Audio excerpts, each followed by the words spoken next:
Matt, welcome to Honor Among Thieves. How are you, buddy? What's going on? How's it going? Good, good. You're actually you're the first episode of my rebrand. Oh, really? Yeah. What was it called before? Montana Method. Yeah, bro. What's with these names? You gotta come up with that. This gave me a nice little ring though, because it like no honor among thieves. Kind of like No, I understand. We're not horrible. Yeah, I was gonna say it's funny because whenever I talk to people about YouTube, I always tell them just to brand their name. Like put something on the back end. Like mine is Matthew Cox Inside True Crime, because we looked in the algorithm and nobody was looking up Inside True Crime. They look up your name. Yeah, for like the first year, it was Inside True Crime, and then I got a good editor. Well, a producer, he came in. He's like, "Listen, bro, it's cute. It's cute. Nobody's looking at it. He's like, they're looking your name up, Matt Cox, Cox True Crime, Cox Commune. So he's like, let's Matt Cox, and then we just do the little slash and then the name of the show. Yeah. So if nobody, although there's a lot of channels that they'll have a name, just a regular name, right?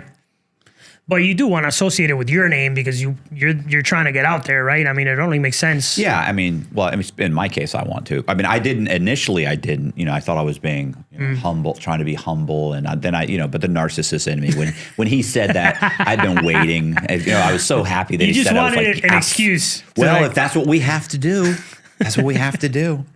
And then your brain is like, yes, like yes. Nice.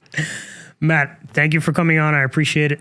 Sure. I remember, we met for the first time on Ross's set, and I knew who you were, but I had never watched like your specific story in detail. So to see your whole story was pretty wild. Especially you went in detail on his show. Yeah, like you went from beginning to end there. I was gonna say, and I was rushed too. Like I told you, really. You went 2.5 hours. Oh, listen. Oh, are you kidding me? I did Lex Friedman. We did 7.5 hours, and what? He trimmed off an hour of it, so it's 6.5 hours right now. Yeah. Well, he kept asking questions and asking, and of course. So you kept answering. When he would change cards, I'd go, hey, listen, bro. Like I can trim if you want. I said I can wrap it up in 5 minutes or 10 minutes. And he's like, no. Keep going. Don't worry, I'll edit it. And I was like, okay. He's like, this is fascinating. I was like, okay. And then when it was finally done, he looked at his clock.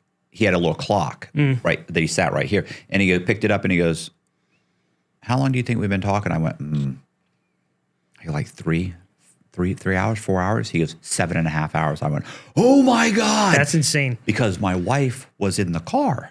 She was waiting the whole time? Well, she had walked around and she'd been doing stuff. She did some shopping. She went and ate lunch. She went on the beach. But like an hour or 2 hours earlier, she had texted me and said, listen, I'm going to go sit in the car, maybe take a nap. And of course I said, yeah, I'll be done in about 10, 15 minutes. Right. And of course that was 2.5 hours later. So I was like, so she had actually climbed in the back seat and just fell asleep. I thought, oh man, she's going to kill me. But she didn't care. She's like, I know it's going to be a long time. The only time I ever actually consumed a podcast that long was, I've never consumed a podcast. It's stupid. It's too much. It's too much. Honestly, between an hour to 2 hours is really like the perfect spot. It's good enough that you can definitely say it's long form content, but it doesn't create such a commitment on your part that you get a decent amount of views that make it profitable. Agreed. That's that's my take on it. But my thing is, I've learned something recently that I've started to implement is like, it's actually the episodes that help, because if you only do one episode a week, then at minimum you have to pull like 7 clips from it to have at least just have one post a day. But if I do 3, 4, 5 episodes a week, I only have to pull 3, 4 clips per episode. So it's actually the amount of episodes for me that's made a difference. Like the more episodes I do, the easier it's gotten for me. The better you can keep just the key moments from the episode and not have to like scratch through it and get other stuff you maybe didn't even want to post and that kind of stuff. So yeah, it's posting consistently is key. Super important. So we're actually going to start backwards here since we're on this subject. I remember you saying the story of when you first got out, and then you went on Concrete, right? Yeah. Okay. It's now Danny Jones. He rebranded. There you go. Somebody convinced him. Just use your name. Said, what are you doing, bro? Concrete, man. You got to go with Danny Jones. Nobody's looking it up. Yeah. All right. So we'll start there, and then we'll go back to the other stuff later. So you get out after doing how many years in prison? 13, well, just shy of 13 years. 13 years. Okay. You get sent to a halfway house Yeah, I did 7 months at a halfway house. in Tampa? Yeah. Okay. At this time, do you still have no idea what you want to do? Like, how did that whole thing happen with concrete and like how guide me through that?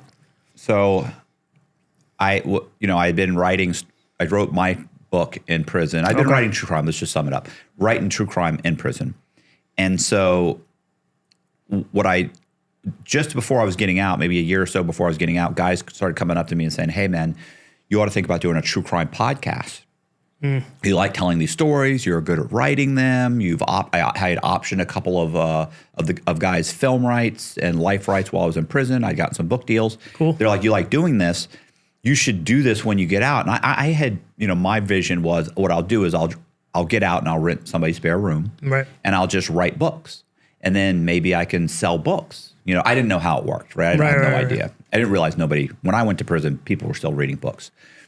So, and there was no YouTube. YouTube had been out for about a year. YouTube came out, I think I want to say 2006. I got arrested. But it didn't become relevant until like after 2010, 11, 12. 9 or 10, yeah. So initially people were just putting up like their home videos. Right. Or how to.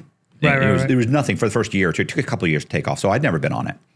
So guys are telling me like, you need to go do a podcast. And I was like, well, what does that mean? And they try and explain it to me. And I'd be like, okay, I don't understand. So it's like a radio show? They're, well, kind of, but you could also do video. And I'm like, I don't understand. Why would people watch the video? And they watch it on their phone. Well, when I got arrested, you couldn't watch anything on your phone. Right. Texting had come out the year before I got arrested in 2006.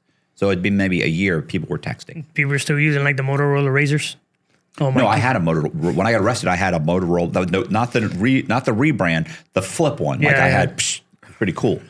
And you could, if you did have a video somebody sent you, it played for about 5 seconds and then it'd spin and spin. Yeah. Then it'd buffer and buffer. And then it'd play for 30 seconds. It looked so bad. 12 seconds if it's buffer. But if you had that phone, you were the coolest guy. Like, no, of course. Of course, it's easy to be the cool guy with somebody else's money. So, so their guys are trying to explain this to me. These are guys that are coming in from the street that would read my stories. And I was writing articles and long articles and books, and they would read them.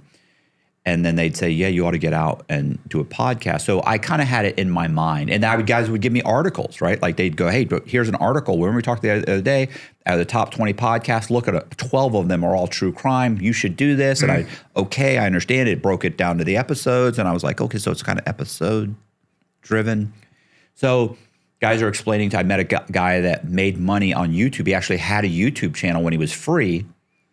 And his YouTube channel, he explained to me what he did. He was making between about $500-600 a month. And I was like, doing what? And he did card tricks and he threw cards at like dartboards and they would stick. And I was like, what? You make money doing that? What are you talking about? He's like, yeah, you throw cards. Card throwing. What? And he's like, and I do, I do tricks too. I show people how to do tricks. What the fuck is that, man? That's a YouTube channel? You made $600 a month. He's People like, yeah. watch this shit? Yeah. He's like, listen, bro, I know guys that are making thousands of dollars a month. I know guys that are making 20, 30, 40,000 a month. I'm like, are you insane? And he's like, yeah. And so I started thinking maybe that's what I should do. But I got out and I listened to a podcast called Serial. Serial was the first commercially successful podcast. And it was broken into, I don't know if it was 10 or 20 parts, but it was a reporter that was investigating this kid who'd been wrongfully convicted. Had music, interviews, and I thought, man, that's what I want to do.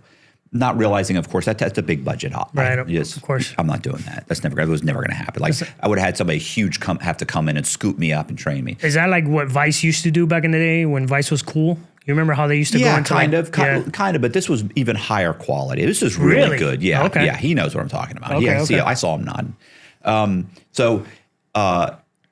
Anyway, so I had seen that and that's what I kind of envisioned. So I had a buddy I was working for. He owns a gym. His name's Treon. So Treon was like, listen, you want to do true crime, like a podcast?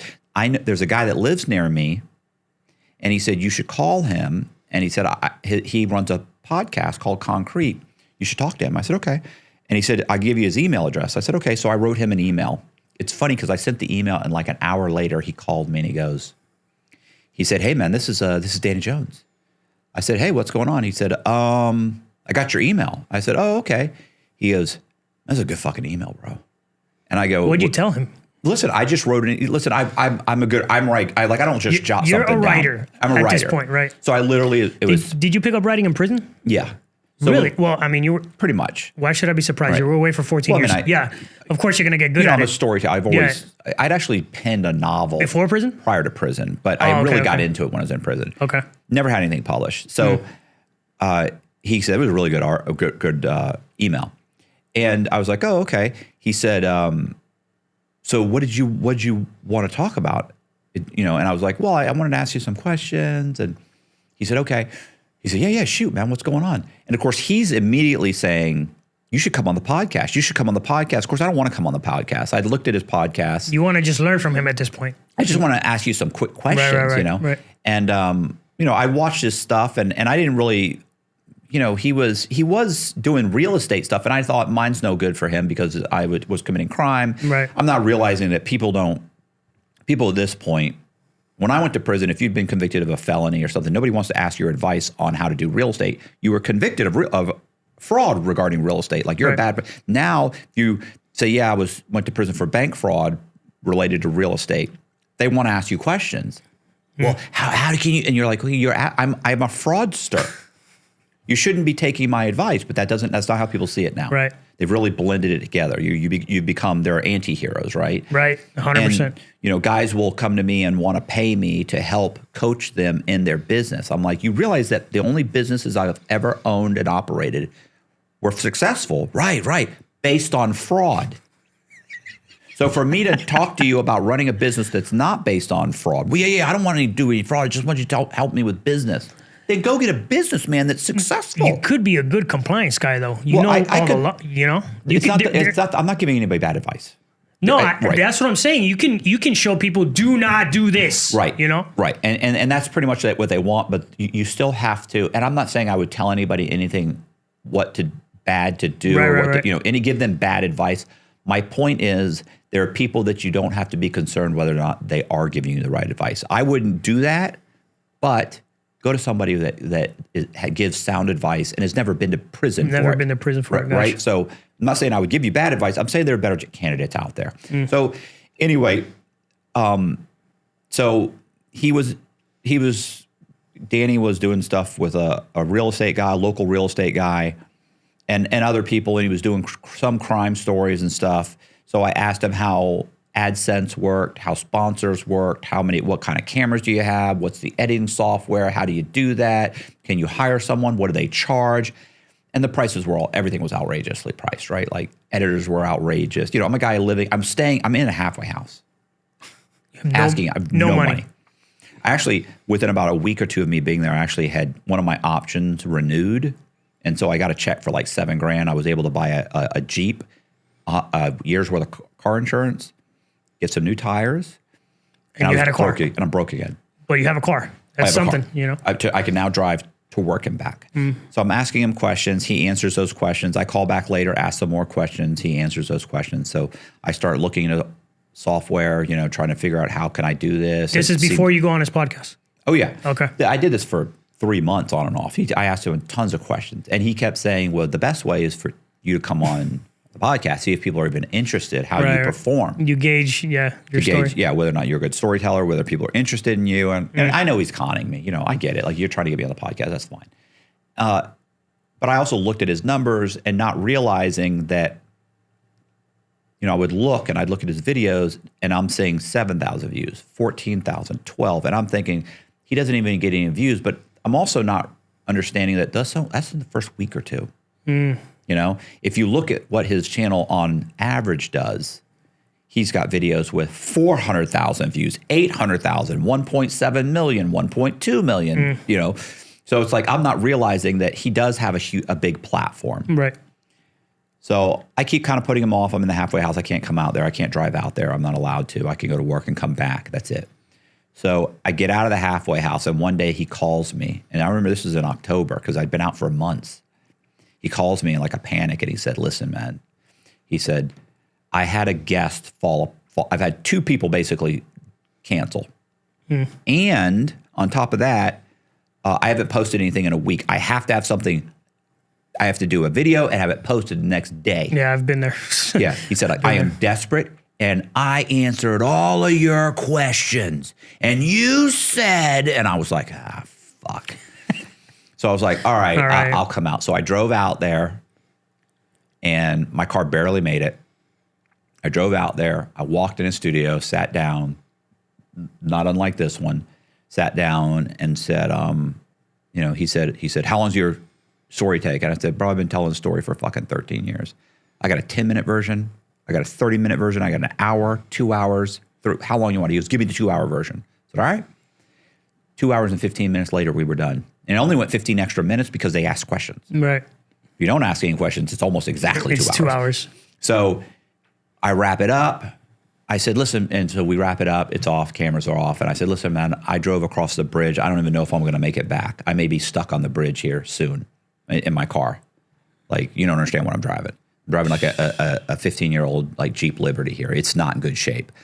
And he went, I said, you got to at least take me out and buy me something. Some dinner. Yeah. He's like, oh, so he took me to Waffle House. And while we were there, he said, you need to start your own YouTube channel. And I went, okay. I said, well, I plan on it. I want to do this. He said, no, I know what you want to do. I've been talking to you for fucking months. He's like, I know what you want to do, but that's a big production. You don't realize. He hasn't really told me any of this before. He's been stringing me along. He said, Matt, you understand that you'd have to have $20,000-$30,000 per episode to do that. He said to do that, and you're talking about somebody investing between $300,000 to $400,000 in 10 episodes. That's wild. He said you need a staff. You need that's not going to happen. He said I'm not saying it won't, but it's probably not going to happen. He said what you can do is start a YouTube channel until then and just tell stories. And he goes, you're a good storyteller. He said, plus, he said, and I can't promise you this because nobody really knows how the algorithm works. He said, but what I can say is, I feel like this video is gonna be huge.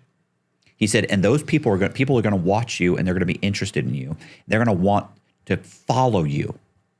He said, and right now they have nowhere to go. And I went, yeah, but I don't have the right camera. I don't have the right equipment. I don't know how to edit. The software is like $1,000. Final Cut Pro is like $1,000 or something. Or you can do a subscription. Everything's a fucking subscription. Everything. My computer is. I got a used $300 MacBook for $300. So you could imagine how old this thing was. Yeah. This thing's like 10 years old, right? This may have been the prototype. Right. It's that old. It was thick. So I'm like, it's not fast. I don't think it'll even run the software. And, and I don't really know how all this works, but I'm figuring it out watching YouTube. And he said, I'm telling you, he said, yeah, but you got to use your cell phone. And I went, I want my cell phone. I said, my cell phone? You use my cell phone? I'm sorry, bro. Speaking of your cell phone. Yeah. Turn this. Sorry, I should have turned it off. I was like, my cell phone? Are you serious? I was like, he goes, no, you got an iPhone. It's got a great camera on it. I was like, disgusted. He goes, go buy a $100 mic, plug it into your iPhone, use your iPhone. You don't have to edit it. Just put the videos up. He said, and what's great, he said, figure out, I'll help you do thumbnails. He said, or you can go on Fiverr and for $20, somebody will do a thumbnail for you. There you go. He said, you get multiple revisions. And he said, look, you need to do this. And I was just disgusted by the fact that he asked that. So I said, what else did he say? He said, and here's the great thing. I said, oh, they'll be horrible. He said, that's the great thing about it. At least people will know you have a channel. They'll go to the channel. They will subscribe. They will follow you. In a year from now, when you're making money on the channel and you can hire professionals, he said, then people will be able to say, wow, look how far you've come. I remember when I was following you and you were doing shit I was living in a rooming house, by the way, at this point. In the rooming house in Is that Lutz. like a boarding house? Like a board house? It was a woman that was renting out rooms. She was renting out a room to me. She rented out a room to like a police officer. Wow. Right. So she's like, he said, people will say, I remember when you were in the rooming house shooting videos a year ago. you've come so far. He goes, people will get invested in you. Like, listen, Danny gave me the best piece of advice that I completely ignored. Which is just to start where you are. Just start. Yeah. The hardest part is to start. Even if it's dog crap, put it up. Whenever people talk to me about my starting a channel, and I'm like, at least do one video a week and be consistent. Even if you don't have anybody to interview, even if you don't have anything, then grab a newspaper article and read the newspaper article and put up that shitty video. But you need to post when you say you're going to post every single week. And so I completely ignored him like a jackass. I then went out. It gets better. That video got over 2 million views. I was then Patrick Bet David called me. Well, he didn't. His people called me. And they put me on a plane and flew me. This was when he was in Dallas, Texas. Flew out to Texas. Was this before he blew up? Like when he still kind of He just gotten 1 million. He just had 1 million subscribers. Was it on the podcast already, or was it still when he did that like interview-based stuff? Interview based. Okay. So flew me out, brought me there. I did that one got a couple million views. I then did Soft White Underbelly, like 2.3 million views. I then did, so I had within the next 6 months, I had people just kept contacting you to come on their shows. Vlad, all these guys. I had 10 million views on other people's shows. With all of those viewers had nowhere to go. Do you know what 10 million views on a 2-hour podcast is worth? What? It's probably about $300,000 or $400,000 worth of advertisement. And you know where I directed them? To other people. Nowhere. Right. Don't leave this platform that I am making no money on. That's crazy. You know, I sold some books. I always love these guys who would be like, "Oh yeah, bro, come on the platform. Yeah, you know, we'll you can sell your books. We'll push your books." Right. So I usually make $1,000 a month, and I did your video, and it blew up. And this month I'm making $1,200. You see what I'm saying? They always act like it's going to be huge. Yeah. And then what happened? So by the time the algorithm had basically chewed me up and spit me out and said, "Look, this guy, he's a has-been. He's done. He's got 10 million views. We're not pushing his content anymore." Right. By the time that happened, then I started a podcast. And I did exactly what Danny said. I set up it wasn't my iPhone. I have done my iPhone. Once I realized how good the camera really is, I actually bought like a used Canon, whatever, the ones that shut off in 22 minutes. You know what I'm talking about? Like I didn't have any idea that's what's happening, by the way. Nobody told me that's what was happening. I think I got a video camera. Geez, every like 22 minutes it's shutting off. I don't understand what's happening.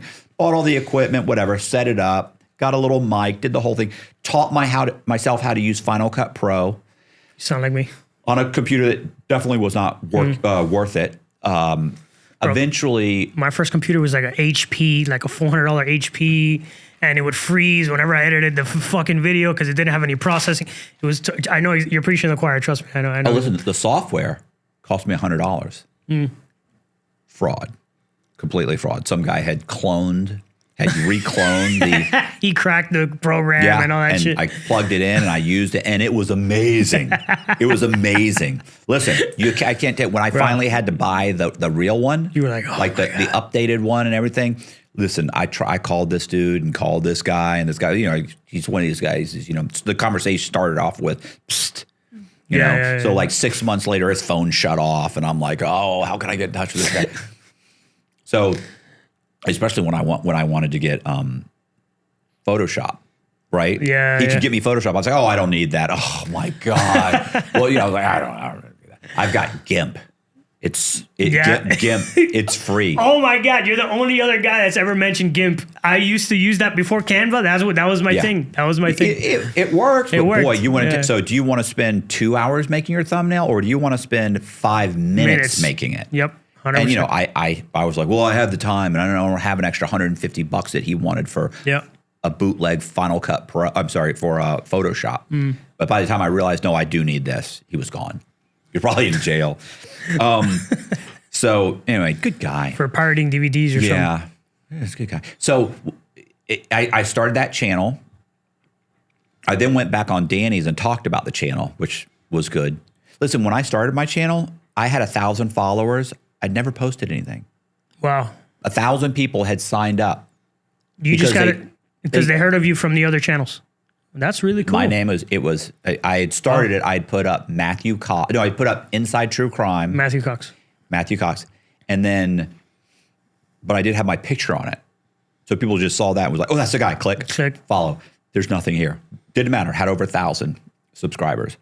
And what was funny was I've turned this off somehow. I don't know how I did this, but I used to, every time somebody subscribed, I would get a post. Like a notification. I'm sorry, a push notification. So I'm sitting there and I would get them all. I had to ask Danny, what is this? I keep getting this from YouTube. This is before we started another podcast. Because I've been on there like 7-8 times. And he looked at it, he goes, this is subscribers. And he goes, did you start a channel? I went, no. And I said, no, I didn't. And he goes, yeah, you've got a channel. I said, no, I don't. He goes, do you have a YouTube account? And I went, yeah. He goes, you've got a channel. You just don't have anything on it. Correct. There you go. And I was like, oh, okay. I don't know how this works, right? I'm still figuring out my iPhone. Been in prison for 14 years. Right. I have no clue. I am shocked that I'm able to, if I was able to order an Uber, like I was just like, yes. I'm having to watch YouTube videos to explain to me how to use the Uber app. I watch YouTube channel for everything.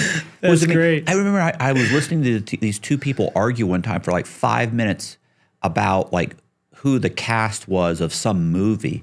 And I looked at, and they were going back and forth. And I went, and they were like, well, do you know? I was like, no. They were like, well, what are you doing then? I went, I'm in shock that both of you are in possession of the most powerful learning device in history. And you've spent 5 minutes discussing whether Bradley Cooper was in the movie Hiccup, or whatever it was. And I'm like, and neither of you two morons had picked up your phone and asked Siri. Nobody. And I just remember thinking, like, I am going to blossom in this fucking culture. This was in the halfway house. I'm like, of course, I wasn't, the bar was low. Right. But anyway, so Danny actually, when I left that day, Danny had me make a video. Danny had me make my first video with my phone where I sat there. I did do it like 5 times because I couldn't seem to have the ability to say, please subscribe, hit the bell so you get notified, and follow me on my Instagram, TikTok, all my social medias, which will be in the descrition. But I couldn't say it. And I would stop and I'd be like, what is it again? And he'd go, Jesus. So I'd say, he'd be like, yeah, we just talked for 3 hours. He's like, how can you not say this? It's 2 sentences. And we do it again and again. So I posted that video. And when I posted that video, then it really started. Then it started ding, ding. By the time we started posting videos on there, and I just took stories that I'd written and just set them. Right. They were set them on camera. No, I didn't. It was a still photo, like just a thumbnail, and just the audio. So I actually paid somebody to do the audio books of some of the stories I'd written that were like an hour long, and I'd post them. Interesting. And they'd get 1,000, 2,000 views, 3,000 views. And then guys would leave in the comments like, yo, bro, you need to start interviewing people. Then a guy who had watched me on Danny's channel contacted me. He actually bought a painting because I was painting. I have a degree in fine art, so I was painting paintings in order to make a living. So I'm living in someone's spare room. I'm painting paintings, and I'm selling them.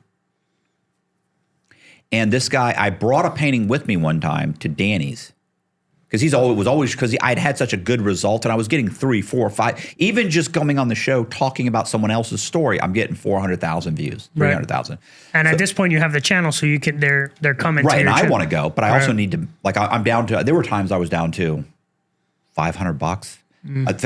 It's funny too because my wife always says, I'll be like Jesus, I don't know what we're gonna do. And she's like.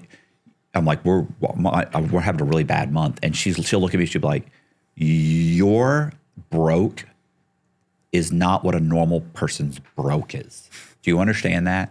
She's like, your broke is you've got like 3 credit cards that have combined maybe 80,000 available balances, and all your bills are paid, and you've got less than a few thousand in the bank. And you're walking around saying, I don't know what I'm going to do. I don't know what I'm going to do. I can't sleep at night. We got to figure something. I got to figure out something. And she's like, that's not broke.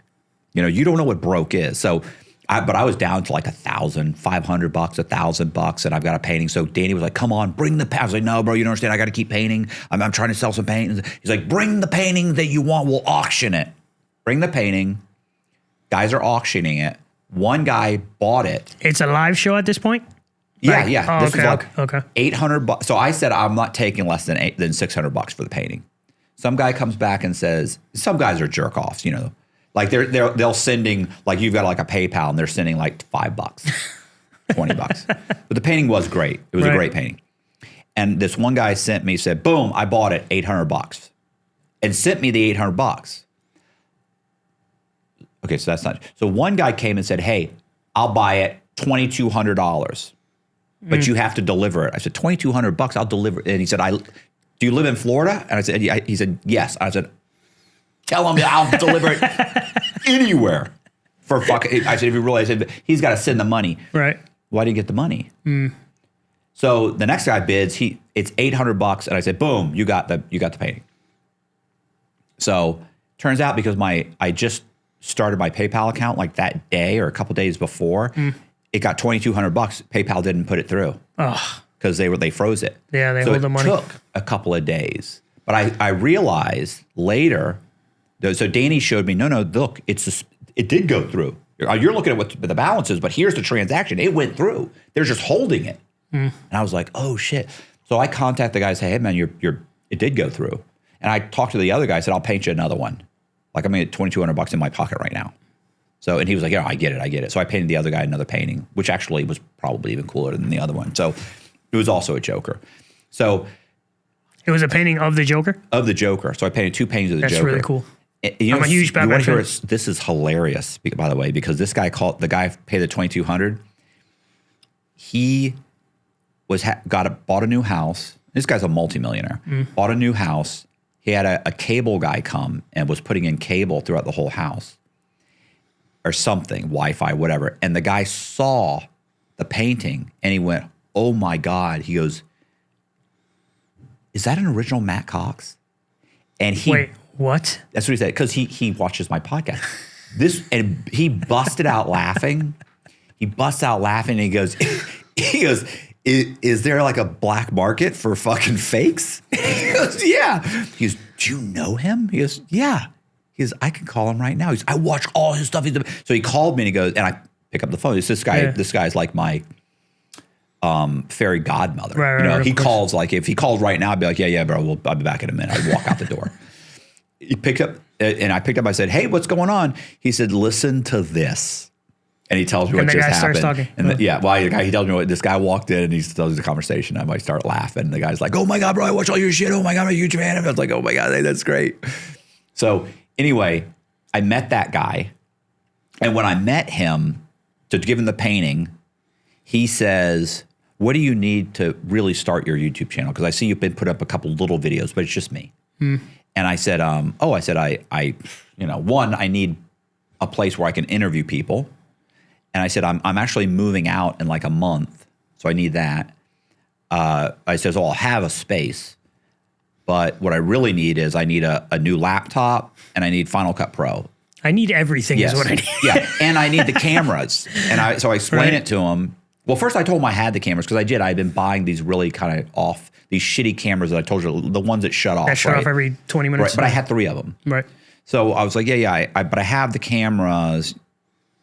But I need better ones. Yeah, right? but I really need Final Cut Pro and I need a MacBook, a decent MacBook. And he said, okay. He said, okay, cool. He said, I get it. So I go home. He calls me up. And he sends me something. He said, will this work? And I sent it to him and I looked at him. I said, well, what work? Yeah, that's I need that. But he said, that's like $3,500. I don't have that. And he goes, no, I'm buying it for you. I said, no, bro, I can't pay you back. You don't understand. I'm barely making my bills. He said, yeah. I'm not asking for money. I'm just going to buy it for you. And I went, oh, fuck, bro. I said, you're joking, right? I said, listen, typically, I don't want to take anything from anybody, but I'm so fucked up right now. And this is the funny thing about this guy. He went to jail before. He's been to prison when he was like 19 years old, and he's buried it. Like, this guy's a ghost. And nobody knows. And he said, I just know that you've got it in you to be something. And I'm just asking you to pay it forward. He said, so far from what I can see, you're doing that. You're willing to do that. He said, because when he met me and took the painting, he was like, yeah, bro, let me bring you over here. Let's go shopping. Like, he wants to take me on a shopping fucking spree. I'm like, I'm not going to do that, bro. I'm not going to take your money. I'm not going to do it. And he was like, bro, let me, you know, I was like, no. I'm not doing all that. This is more than enough. My bills are low, right? So I'm good. This is a real step up for me. So he buys this and he says, and Final Cut Pro, he said, look, the only way to do it is a subscription, or you can buy it outright. And it's like $1,100 or at that time, whatever it was. And so he buys it. They loaded on the computer. So he drops $4,600. $4,600, but really almost just shy of $500. There's other stuff he put on it. Like, he's like, oh. So the guy drops like $5,000. Yeah, he's like, you got to have, he's like, oh yeah, and you right? You got to have Word. And I was like, okay. So it puts Word on that. It gives me other stuff that I don't even know, right? Because he's like a super genius with all this stuff. And so he does all that and sends it to me, and it gets there like a week later. And so I then spend the next few months teaching myself how to use Final Cut Pro. Once again, I should have gotten him to, you know, if I'd known this guy, known what he was worth, and known how generous he was, I would have taken advantage of it. But I didn't. I didn't even think the computer was going to show up. In a way, I was like, nothing this good happens to me. Right. So I get that. I spend the next few months teaching myself with YouTube how to use Final Cut Pro. And I move into the new place. I get the cameras. We shoot a video with Mike Dowd. Do you know who that is? No. So Mike Dowd, do you know who Mike Dowd is? Yeah, he's kind of known as like the most corrupt police officer in New York City. Interesting. There's a documentary on him called The 7-5. Very open about it, right? Interesting guy, jacked up all the time. What era? Like when was he a cop? The 90s? 80s? Yeah. Oh, okay. Yeah. Ross would know him for sure. Yeah. I mean, this guy was on every paper for years. 6 months. Yeah. So, and went to prison. So anyway, sounds like an awesome episode. Yeah, we just redid it. Oh, wow. So, well, he's like my first guest. And first real guest on your show, right? Right. Now, I also, by the way, when I had another guy who was helping me try and get guests.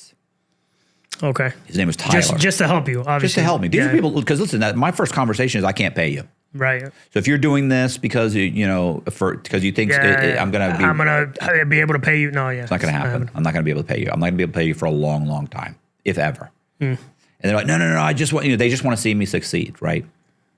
Which is insane.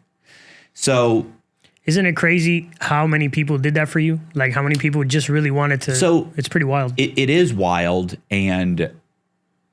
Were all these guys that went to prison? All the people who helped you? Were people who did time? One guy that helps me just likes that. He just likes to help cultivate people, and he saw my thing. He said, "I think what you're doing is great, and I think you can do great things." Okay. Like that's it. Like just a decent human being. Okay.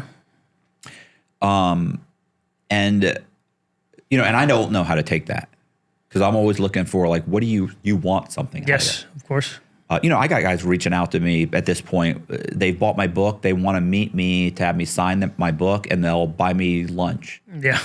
Or I'll give you $300 if you just meet me for lunch. I'll buy you lunch and sign my book. It's like, what? I'm not going to charge you $300. You're going to buy me a meal. I don't have a real job. I need to eat. If you can come close to me, let's go. Yeah. But it's an odd feeling. I remember I felt really weird about it multiple times, and I always felt like I just feel strange. And the chick that I was renting a room from told me, she said, you know that guy, Gary V? She says that you watch every once in a while and you think he's really kind of cool and you like the way he's uplifting and kind of spiritual and kind of interesting. I'm like, right. She said, if you could go have lunch with Gary V, would you? And I went, of course, he's fucking Gary V. Of course I'd do that. And she's right. Well, you're these guys, Gary V. She says, so stop being such a dick about it and act like they want something. She's like, they just want to take you to lunch. And I was like, fuck, you're right. I got to stop being an asshole. So, because in prison, 13 years in prison, nobody's giving you nothing for nothing. 100%. Right? 100%. So, if on the street it's kind of like that, in prison, they're blatant about it. and they'll try and trick you Yeah. so that they can throw it in your face later. Yo, bro, when you wanted such and such, I gave you such and such.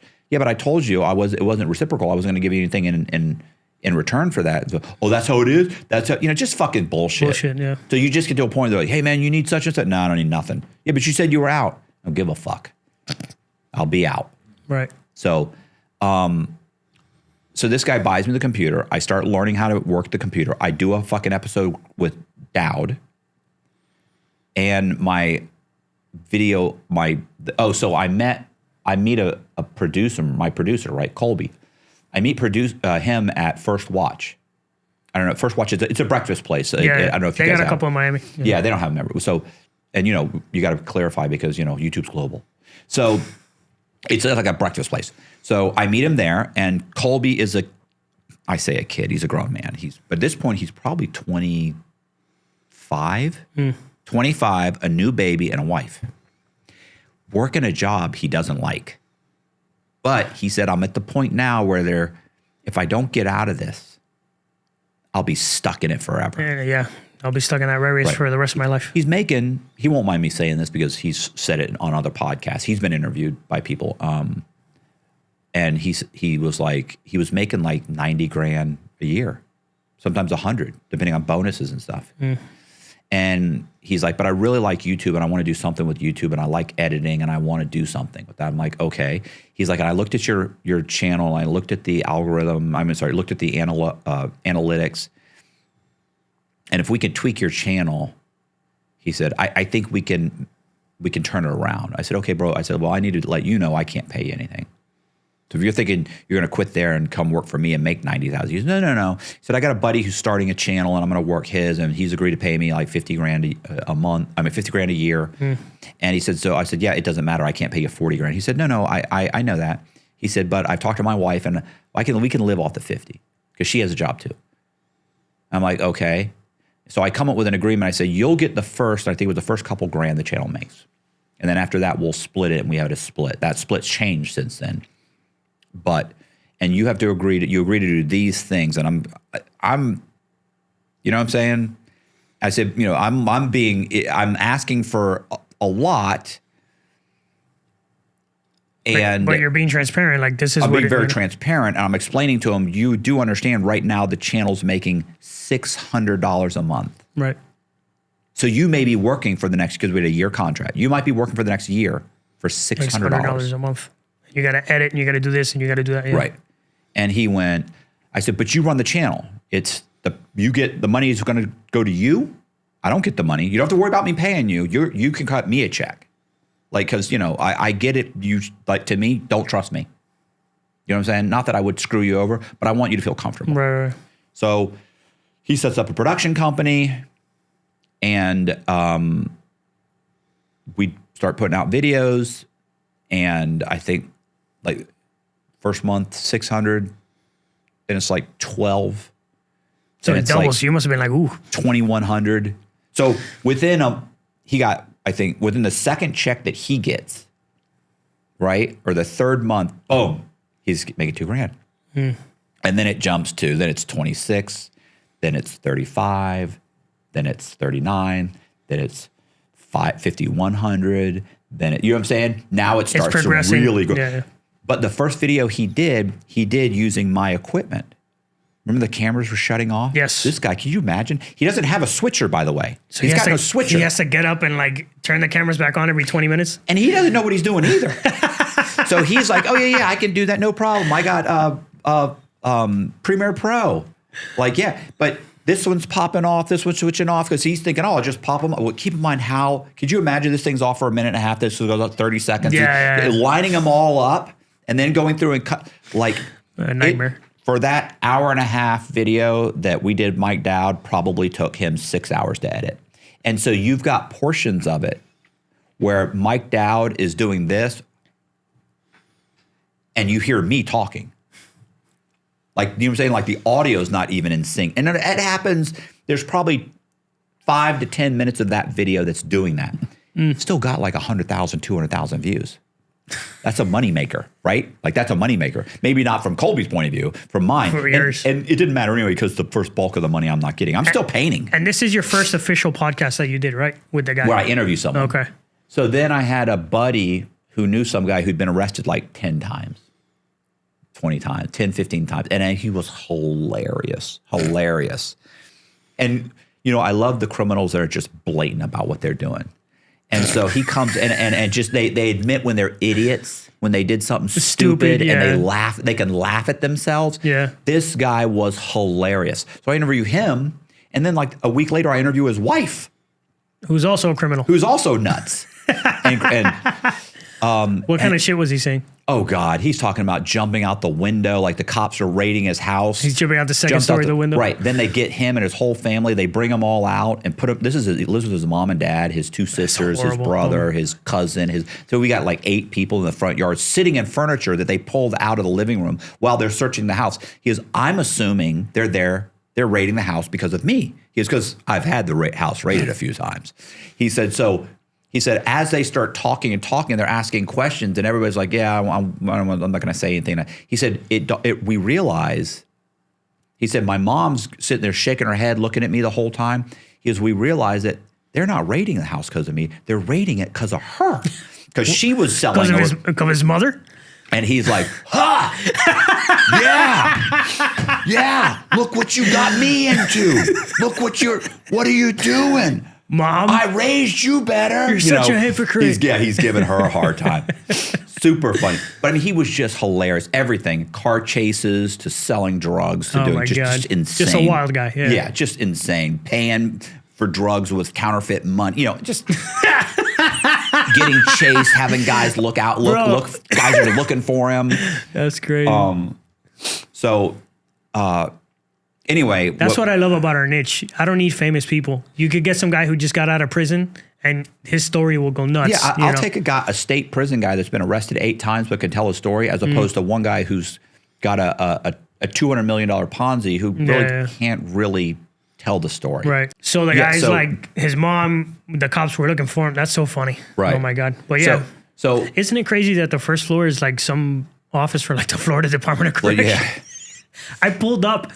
Look at this. Oh, I'll bet the people here love it. Oh my God. Derelicts. They're all hanging around. So check this out. The door says do not enter, right? So I'm like, okay. And then I go over to the next door, and the door downstairs says Florida Department of Corrections. And I was like, bro, did this guy I rented a podcast studio from, is he fucking with me? Like, did he look up who I am? So I was like, all right. So I go to the door, and then somebody's coming out. And it's like, hey, can I go upstairs? He's like, yeah, there's stairs. And then a guy's wearing grays, bro. You know what I'm talking about. He's wearing the gray sweater with the gray sweatpants. And I was like, you just got out? And he's like, oh, you know.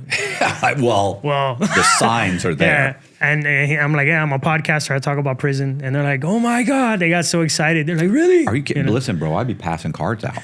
Right? This would be, listen, I'm telling you right now, that could be. I'm fucking up. That could be huge. It could. I was thinking about the halfway house when I was when I started doing it. I was like, I need to go to the halfway house. Yes, you do. I've interviewed guys in the halfway house that have told their stories. They've let you that?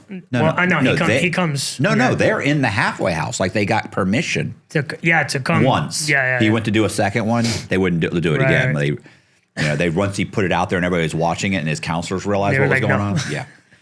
So anyway, so back to the thing. So what ends up happening is, because that one video, by the way, was so fucked up with the guy and the camera, my buddy who had bought me the computer calls me up and says, yo, I saw your thing. It was a good interview.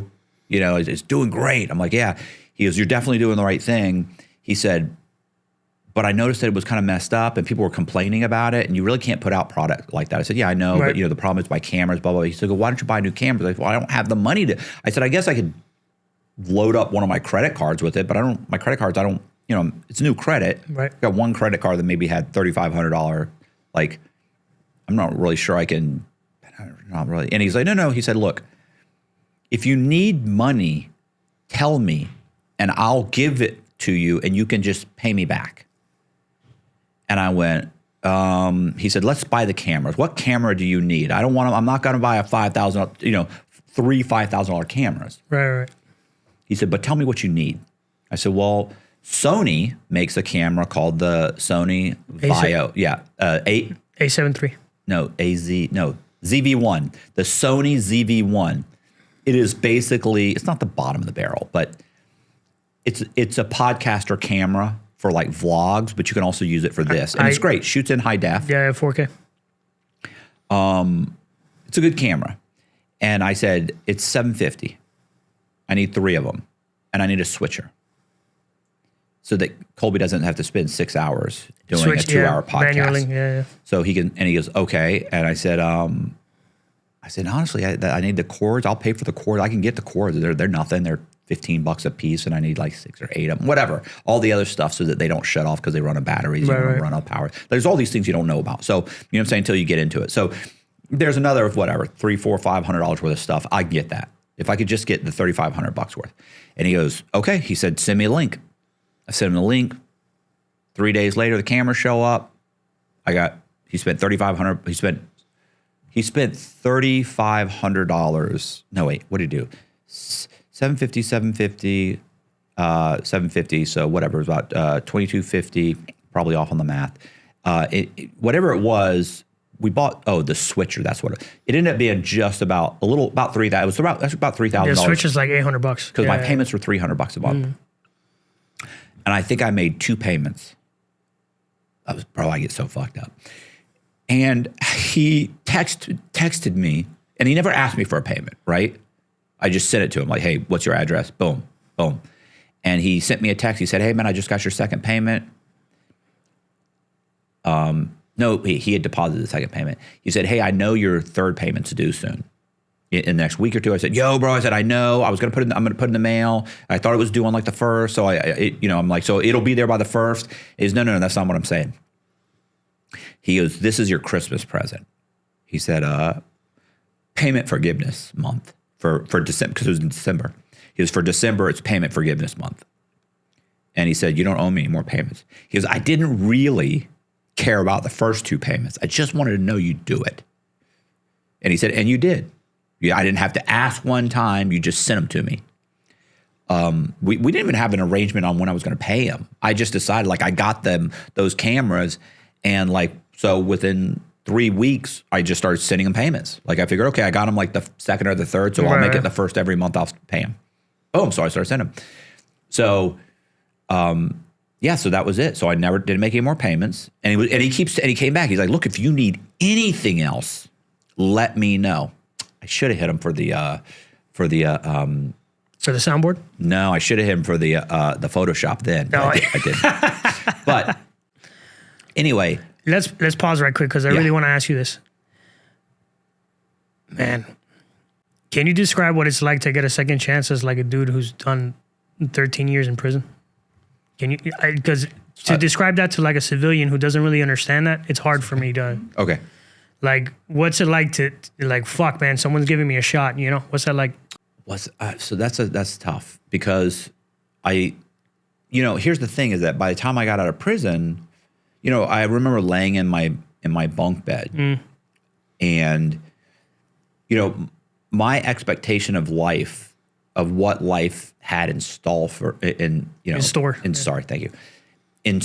me had been so lowered that, when I went into prison, keep in mind, I'm going on European cruises. I'm traveling through Europe. I'm going to, Italy, Greece. I'm going to Croatia. I mean, I'm the Caribbean. Like, I'm traveling all the time. I've got tons of money. A very lavish life. Yeah, I've got brand new vehicles. Like, I got tons of real estate. I'm kicking ass.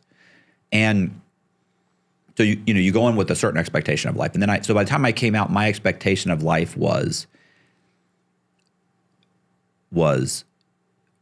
I enjoy writing, so I can write. That doesn't cost me anything, and if I could make a living doing that, I can live in someone's spare room, and if I can get a vehicle that runs well, and I can write, and I could eventually maybe make a living doing that, then that's a good life. I'm never going to have a wife or a girlfriend or a wife. That's over. I was 50 years old when I got out of prison. So that's done. I'm not doing that. That's one, I can't afford it. You know, and two, no one's going to date me. Who's going to date me? If you looked me up on the internet, it's horrific. Your story was everywhere, of course. It was everywhere, but it wasn't the story that's out there now. It was the story of a guy who was ripping, because, you know, they don't. Evil mastermind. Mastermind, bilking banks out of millions, blah, blah, blah. You know, horrible person, con man. Right. Silver-tongued liar was Dateline had used, you know, which I hated at the time, but I kind of like now. So I remember thinking I can live in someone's spare room, and if I can have a decent vehicle that will get me to where I need to go, and I can write and make a living writing, that's good. That's a good life. I'm okay with that. I don't need to impress anybody. I don't have to wear any nice clothes. And so to get out, it's been an absolute shock. And I remember thinking to myself, like, just get out and just be, for once in your life, be extremely honest with everyone to a fault, if that makes sense. Like, to your own detriment. Yeah, like do the total opposite of what you used to do. Of what you've been doing. And if you can live your life that way, you know, then it'll be okay. You don't have to have a lot. You've already know that you're happy. I was happier in prison with nothing than I was with everything on the outside. So I already knew I just really wanted to extend my life that I built in prison to the outside. The only problem with being outside is I have to pay bills. That's a wild statement. You were happier in prison with nothing than you were with all that money and all that stuff you had? Yeah, absolutely. Wow. Absolutely. Because for one thing, I built relationships, friendships with people inside. That you never had on the outside. True friendships that I have to this day. You know, I mean, and when I say literally, you know, I always love the, you know, a friend will help you move, and a true friend will help you move a body. Yeah. Like, I have those guys. And, you know, people are like, oh, it's no. I have those guys. Yeah. You know, you may be the body. Right. You know, so those are the guys that I have in my life now. And I never had them. So I could be making you hundreds or millions of dollars a year. You wouldn't do a fucking shit for me. You were a surface friend. That's all you were. But I got guys that I was locked up in prison with that I've never done anything for, that would do anything for me, that I'd do anything for. So listen, I've had buddies who have gone back to prison for a year, and I'm the guy that puts money on their books. I'm the guy that when their other buddies send them stuff to their books and it bounces and they shut off giving the ability to do it on the internet, that I drive down. Their buddies now send me the money, and I drive down and I put the money on because they have real jobs, or they don't want to go to the jail or whatever. Right. I'll do that. I'll go down. No, I'll go put the money on there. Yeah, I'll order the stuff. I'll do that. You know, so, you know, I'll send my wife. She's going by. She can drop off $200. That's fine. She'll do it. She didn't care. She was locked up. She did 5 years. She knows what's going on. So, you know, and that's happened with numerous people that I know that have gone back, and they don't have anybody that they can really look out for them other than me. But so I was okay with that because I had strong relationships and friendships, and I was okay. That's all I really need. I got some good friends, and that's fine. And I don't really like people all that much anyway. So I can live in someone's spare room, write, and that's it. And because my expectations of life were so low, and I was so overwhelmingly grateful for how amazing it is out here. How many times have you heard someone these guys get out here and they bitch and moan, and you just want to slap them in their face? Yeah, I want to be like, are you out of your fucking mind? Do you know how fucking amazing I want it is you to out here? sit in your fucking cell when a fucking prison guard is pissed off because of some shit you said, and want him to turn up your fucking cell just because he's mad at you. Yeah, get out of my cell. They toss your fucking cell. They take things away. They make you move into another cell, which is there's 8 people in that they don't want you there. Or don't even. There's so many. There's so much.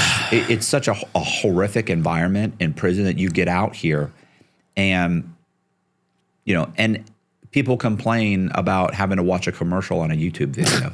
Bro, you're getting free content. What are you talking about? You know, Wild. Like you have so much access out here to make money and live your life. And I hear people complain about the United States. Like, if anybody could complain about the United States, it's me. They gave me 26 years for, granted, I was guilty, but I didn't deserve 26 years.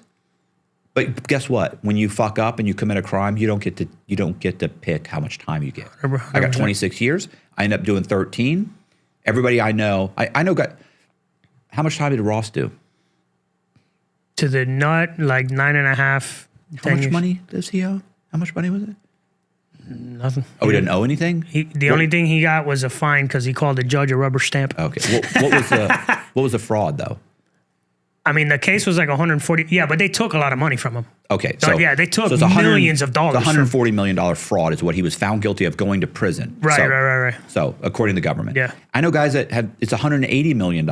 They still owe $180 million. It's crazy. They got 3 years, 4 years. They took a plea and got 4 years. I know guys that 30 million, 40 million, 60 million, all of them got less time than me. I did 13 years. But I'm guilty. I took a plea. I did 13 years, and I'm still like a huge proponent of this country.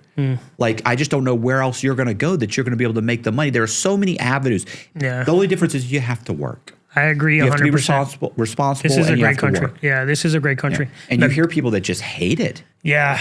Go live in Cuba. You know? Go swap with my fucking aunt that's in Cuba right now. You know, right? People would do anything to get here. Yeah, exactly. That's why all these immigrants come here.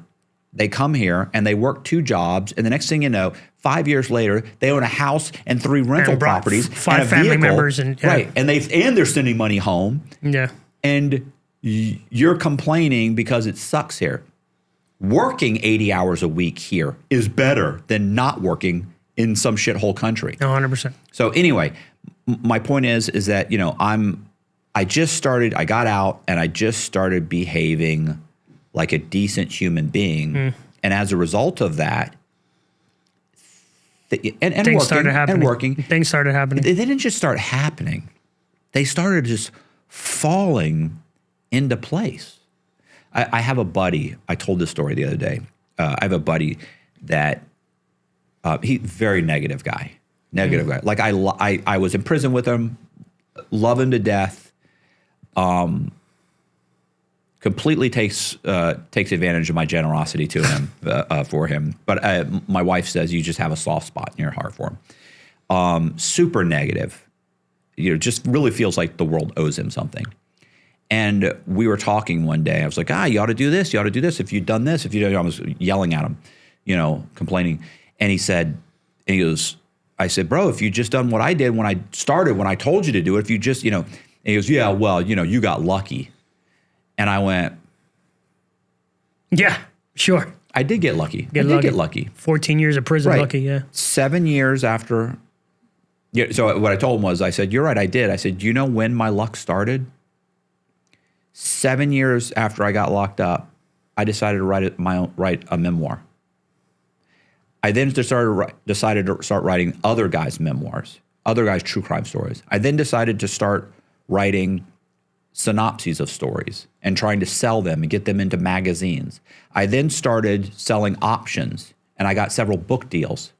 When everybody else was playing handball and they were learning how to do horticulture and they were playing cards, I was writing 150 to 200 literary agents, and every day I'm getting 3 or 4 rejection letters from literary agents every day. They don't even type up a rejection letter. They just handwrite it. Not interested. Boom. They're getting a letter from prison. So, you know, they're not even reading what I'm sending them. I'm spending all my money just to print up the letters and make the copies and use the stamps to send them out. And I don't have any money. If people knew how hard it was to print something out in prison, oh my God. Right. So I'm doing all of these things. And eventually I get a couple of guys into Rolling Stone magazine, and I optioned the life rights to one of the guy's stories. You did that from prison? From prison. That's fucking awesome. And I get a book deal from prison, and I get it in advance. So I'm in prison. I'm getting checks for $7,000, $3,500, and I get another book deal, and the publisher of the book is sending me money to write the book. Wow. So then I get out and I've got about 20 something stories. I get out, I spend all my money to start a website. I remember when I said I bought the car and everything. Yeah. Well, then I didn't have enough money to buy a computer or do anything else. I had to get to work first. And I had a buddy call me from prison one day and he goes, hey, when are you putting up the website?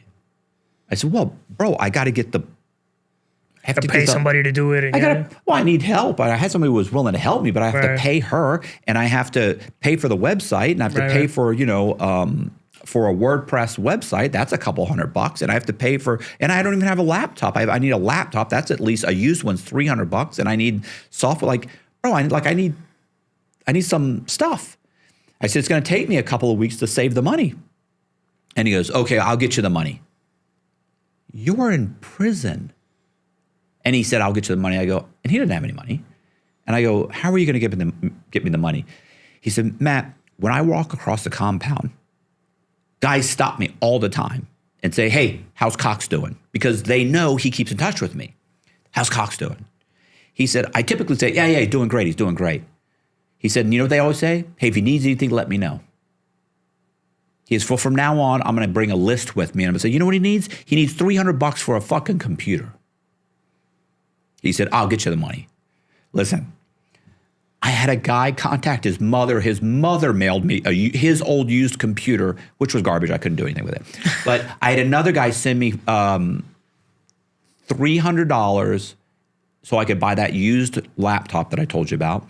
I had another guy that sent me $700 so I could get an iPhone because I had an Android that kept breaking apart and I kept getting a virus and stuff. I don't know. I downloaded a free movie app and it just fucked me all up. I had another guy that mailed me the stuff so I could buy that software that I told you about. Like, guys are mailing me checks from prison. And I wasn't really asking for it. Like, I'm more than happy to work the next couple weeks, get my little paycheck, pay the halfway house what they want, pay everybody, have a little bit of money, and it's going to take 2 or 3 weeks. And instead, these guys are mailing me money. So the moment I just started kind of behaving in a way that you would want, that I would have wanted to behave or had some integrity and be honest with people about things just started happening for me that were good. Lots of good things just started happening. Things started falling in place. But back to that getting lucky, I did get lucky, but I had been working on that luck for 7 years. I had written all these stories. I'd honed my craft as far as being able to tell stories, as far as being able to write, as far as having a plan, executing that plan.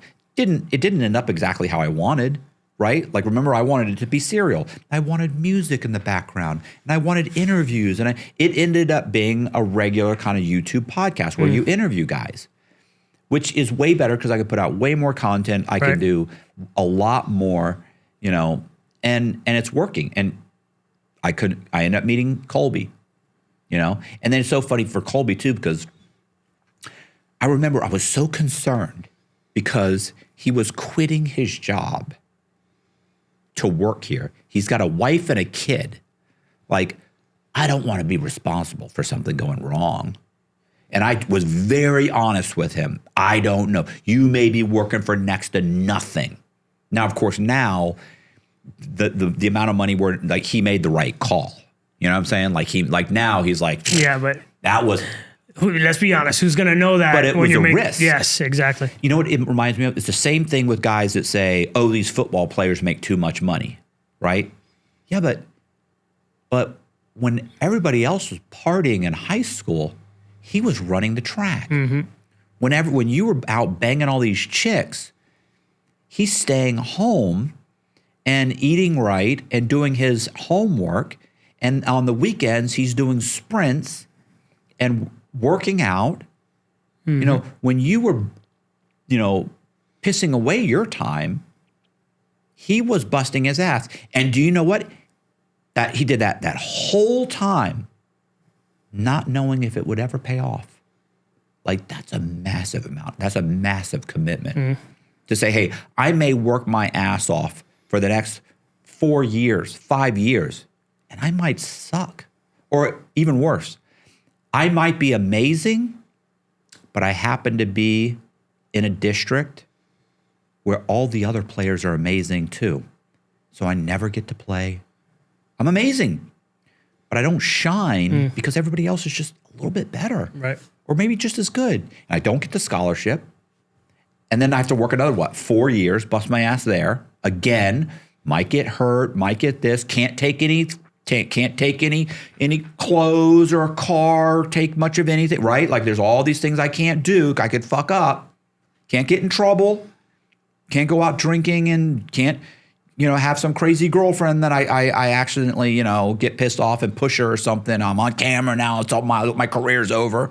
Can't have a text conversation where I mouth off or say something fucked up to a buddy because he's going to sell it to the tabloids. All these things that I can't behave like a normal person. I got 8 to 10 years of this in the hope that I might end up getting picked up by, the NFL, an NFL team, and then then you end up getting a decent salary, and then you have to bust your ass for another few years in the hope that you get the bigger salary. Right. And then when I get there and I've worked 12 years and I can only play for 5, 10 years, I have to bank on saving everything I have for 5 or 10 years to try and last the rest of my life or be smart enough to invest it and not get ripped off by my friends and family. The whole time I'm there, I have to deal with all the people that hate my guts because I did what they didn't do. Not that they necessarily couldn't do, but that they just didn't. You didn't do it. So I have to also deal with all those people that just hate my guts because they didn't do it. What a thankless, it's just thankless. So it's the same thing, that's an extreme example, but Colby didn't know he was going to make any money. Colby didn't know. He could have been working, and this is a great thing is that knowing him now, he'd have worked the whole year. He'd have worked probably 2 years for the $500 or $600 a month, and he'd have struggled, and he'd have done all that. Luckily, it started paying off right away, and it's just gotten better and better and better. Now it's been, 4 years, over 4 years, and now we're doing great. But, yeah, so it's like, it is luck, but you make a lot of people, you make your own luck. It's inevitable. Yeah, like as long as you keep trying, it's inevitable. The only way it won't work out is if you don't try. Well, here's the thing. I love to work, So I don't feel like I'm working, but I love to work. I work 60 to 80 hours a week. And here's the thing. If the podcast had failed, then what I would be doing right now is I would be painting. Okay? Because I was making a living paintings. If the paintings had failed, what I would be doing right now is probably pushing on, I do like keynote speaking. So, these people pay me $4,500, $8,500. They'll fly me out. I talk in front of a group of bankers or title people or real estate agents or cyber security people. I'll go and I talk for an hour and they get 15 minutes of Q&A. I jump on a plane and I fly back and then they give you like $5,000 or $6,000, right? So I do one of those every other month. Sometimes I'll do one every month, but I don't push it. If it comes to me, it comes to me. If it doesn't, it doesn't. Like I would be busting my ass making that work because I know a guy who is doing the same thing, who's making $30,000, $40,000 a year. A month, $30,000, $40,000 a month, doing exactly that. He was number one on the Secret Service's Most Wanted, just like me. Has a very similar story to me, and that's how he makes his money. But he focuses on that. He doesn't focus on YouTube. So that would be the avenue I'd be taking. And guess what? If I wasn't doing that, then you know what I would have been doing? I'd be flipping houses right now or doing real estate. I didn't have to do any of those things. Something would have worked out. One of the things you picked would have worked out. I will work 60 to 80 hours a week to make something work. So I was going to make something work. And if all of it ended up being me in somebody's spare room, it beats the shit out of me being in prison. 100%. Right? Like I'm happy. I've joked before. I have a buddy that went back to jail for like a year. And he was like, everybody's like, God, could you imagine? Could you imagine having to go back? I was like, honestly, I wouldn't mind going back. I mean, obviously, I have a wife. I wouldn't, if I didn't have a wife, it was just like going back. My problem with going back is that you lose everything. By the time you get out, your house is gone, your apartment's gone, your car's gone, you're starting over. That's what would bother me. Going back would almost be in some ways a relief. You have no bills. You just, once you kind of step back. I don't know about that. Well, okay. Once you kind of step back. There is a perspective that is, you have an opportunity to do something with that time, right. So once you step back, right, you kind of give yourself to the system and you're basically told what to do. It alleviates the stress of having to think and to fight every day. And to me, I would just be able to write. And so I would come out in a year from now and I'd probably have 6 or 8 stories and I'd just be able to add it to my collection of stories that I'm optioning. I've optioned multiple stories since I've gotten out of prison. So I'm working with a company called Law and Crime, which is turning some of the stories into documentaries. I've optioned my life rights to Foundation Media, and we're working on a script right now. I'm working, the screenwriter that I'm working with, did you see the movie Monkey Man? Yeah, sick movie. Guy that wrote Same that. Guy? Yeah.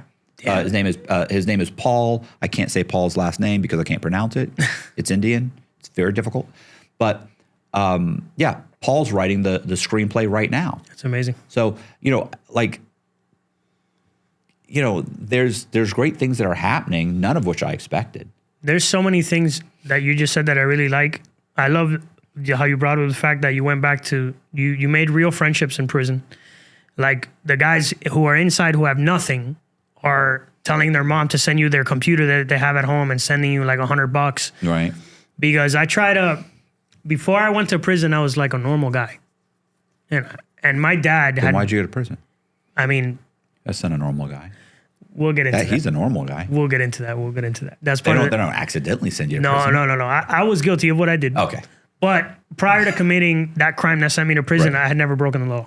So what I meant was, like, my father went to prison when I was a kid. Okay. And I was like, well, he went because he deserved it. Fuck that guy. Right. And then I went to prison and it was like, oh, okay.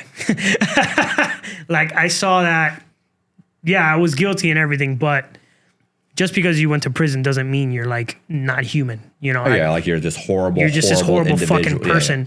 Yeah. So I like the stories that it shows that there's good people that go to prison, and it could almost happen to anybody.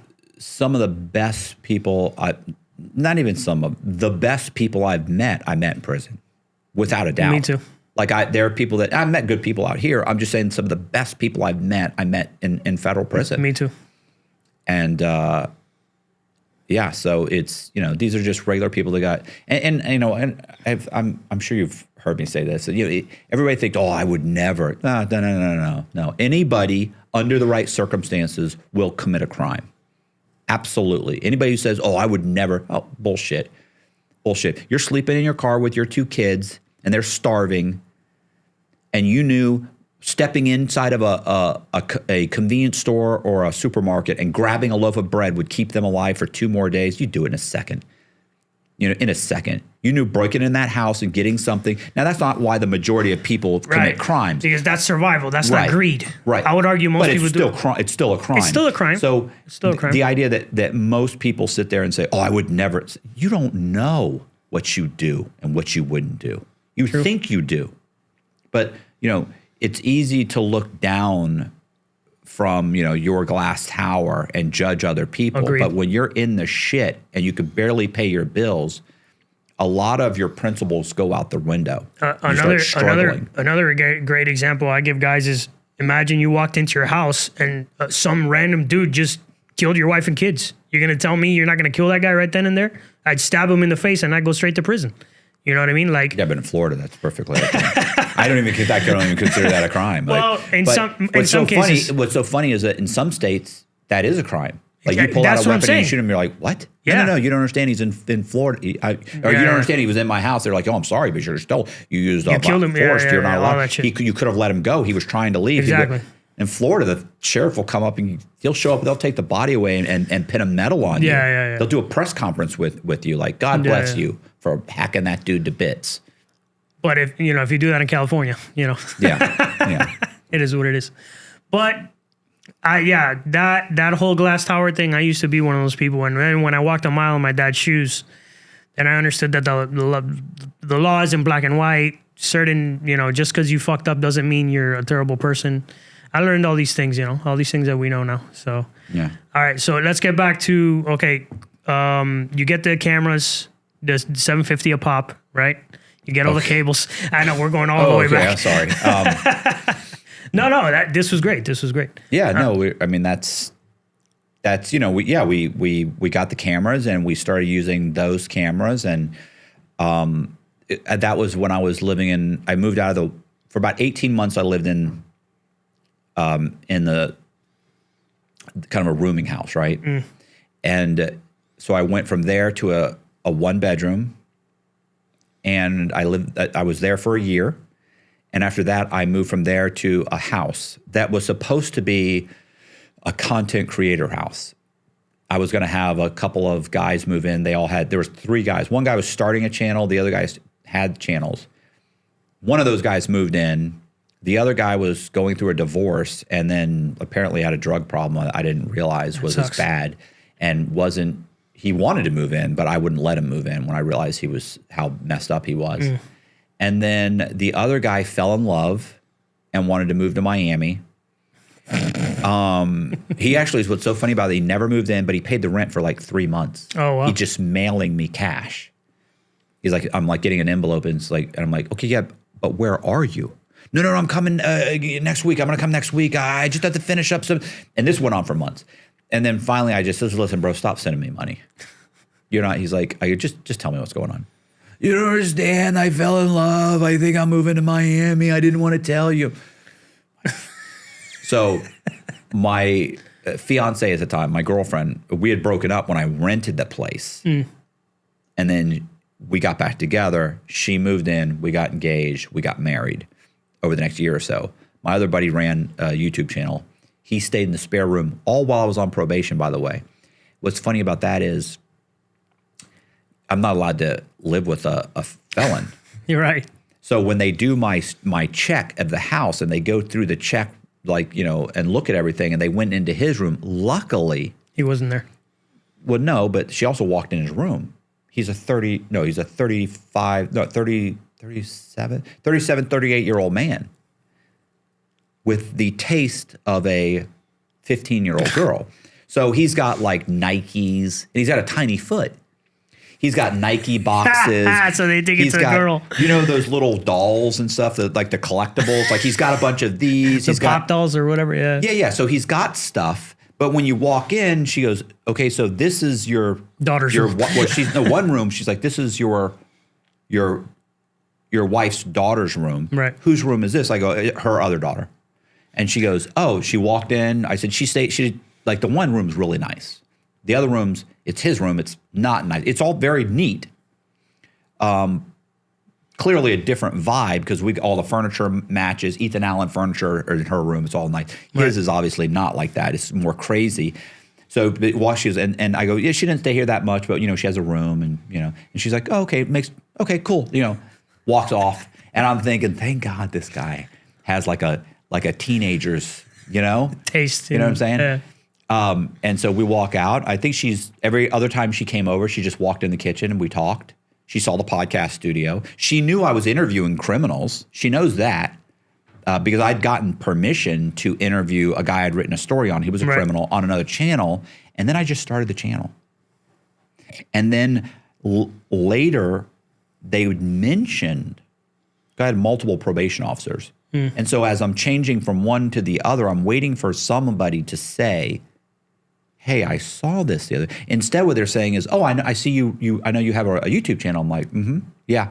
They're like, oh, okay, how's that going? Good. But I'm waiting, and I know. And so by the third probation officer, she said, so this is where you do you have a YouTube channel. I'm like, right. And keep in mind, she knows I'm getting paid, and I'm paying my restitution with money. I'm now doing this full time. she's like, oh yeah. She's like, so this is where these guys come? And I said, yeah. I said, have you seen the channel? She goes, oh yeah. She said, no, we've talked about it at the office. She said, I haven't watched a whole episode, but I've watched a few of them. She says, I watched that one, and she tells me, and I'm thinking, so she clearly knows I'm interviewing criminals, you know? And then there are times I'm telling her like, hey, I have to go out of state or out of the district to go here. And she's like, what is it? I'm like, oh, it's Podfest, or it's I'm going to like Crime Con. Right. And of course she knows I'm also flying around doing these keynote speeches for, you know, credit unions, mortgage companies. Real estate, right. All that. So anyway, so I did that. That was one kind of semi-funny thing.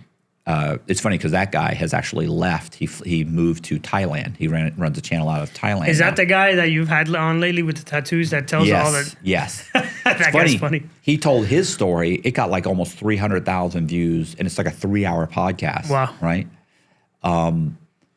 There's another guy I did named Six. He started a podcast also. He got like almost 400. That's like 390,000 views or something, telling his story, and it's like 2.5, 3 hours long. But yeah, so I'm running my whole podcast out of my living room, you know. And at some point, I hope to. I just got off probation. Did that for 5. So I've done it for 5 years, and it's every month it's just getting better. You have bad months, right? Like you have Colby calls it the floor, right? Like it goes up. And then you'll have a bad month, and it'll hit here. It never really goes back down. So you have a different floor. Hit here, here's the floor. You go up, and there's a new floor. Right. Never really comes back down to that original floor. And then it'll stay there, and then and so it keeps oh my God. You know what I'm saying? It's great. And so like when I complain, like, bro, we got to do something. The numbers are down. He's like, okay, well, this is the new floor. He's like, you know. He said, look, I was complaining about our numbers in January, which we talked about because it's because of, you know, the election and people are watching political stuff. Right. And they're not watching true crime. And he said, so I was, bro, we got to do something. I'm telling him, like, we're going to have to pay to fly. We're going to have to start paying to fly people in or something. Like, we don't pay to fly anybody in. Right. Now we're going to have to pay people to fly them in. We're going to have, like, we're at that point. We need to keep the numbers going. And he came back. He said, Matt. And he sent me what we made in January of 2024. And it's like this. And I just went. It's like half of what they made this year. Not even half. And I went. What am I doing? Like, just saying. I'm just trying to give you a little perspective here. So we're growing. Yeah. Buddy. And I'm like, you know, it's like having a wife that every once in a while, like I'll go out in public and someone will stop me, and they'll walk up. They'll be like, hey, bro, hey. You're Matt Cox, right? And I'm like, yeah, hey. And they're like, man, I watch your stuff, man. You're inspiring. And I'll look at my wife and I'll go, inspiring. Did you hear that? And she's like, oh, shakes my her God. head. And then the guy, he's like, no, seriously, bro. Like your story, like it's amazing. I go, amazing. Did you hear that? And she'll go, he doesn't know you. These people don't know you. Do you understand that? Like, so it's good to have that person. And I got multiple people who every once in a while I'll do something or say something, and they'll be like, stop. That's cool. Like, calm the fuck down, okay? You're not all that. You're not, you know. Is there one specific episode that just like, what's been your craziest episode that you can remember off the top of your head? Like, what's the most wild, did stupid numbers, the guy told this insane story. What's the worst part about that is that you've had too many good ones by now, and you're just like, fuck. Well, it's not even that. It's that like I had a story. There was a guy named his first name's Ray. Okay. And he's a sheriff's deputy that was wrongfully charged, but he went to trial and won. Oh, won. Okay. Raymond Hicks. I can't believe I could. And so Raymond Hicks came on and told me this story. And Raymond Hicks looks like a linebacker. He's just a massive, massive black guy, right? Just stepped out of the line. You know, he's just huge. And he's talking about how what the sheriff's department did to him, and like they literally they after the first case they basically manufactured a couple cases. He went to trial on on another case, won, and the next one it was so manufactured the judge threw it out. So, but the whole time he was in tears. So I'm fighting back tears, listening to him tell his story for an hour and a half, and I'm sick to my stomach. Like I couldn't. When he left, I thought no one is watching this podcast. Nobody's watching this thing. It was agony just to get through it. To see a man and I mean, look, when you talk about like on the masculine scale, right? Like I always say, like I'm probably a 5, right? This guy in was prison. I'm like I'm hovering above 0. This guy's like a 12. This guy's a 12. Yeah. You know, a do the right thing at all cost, honest, hardworking man's man.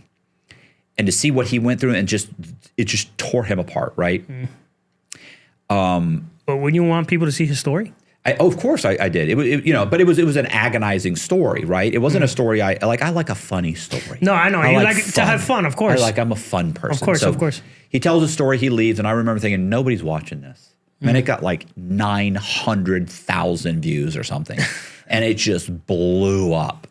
And then you'll have other stories that somebody will tell their story and I'll think, this is gold. This is gold. This is like, we'll walk out. This is podcast Colby gold. and I, we look at each other and we're like, oh my God. They're like, bro, and Colby's like, I can't believe that.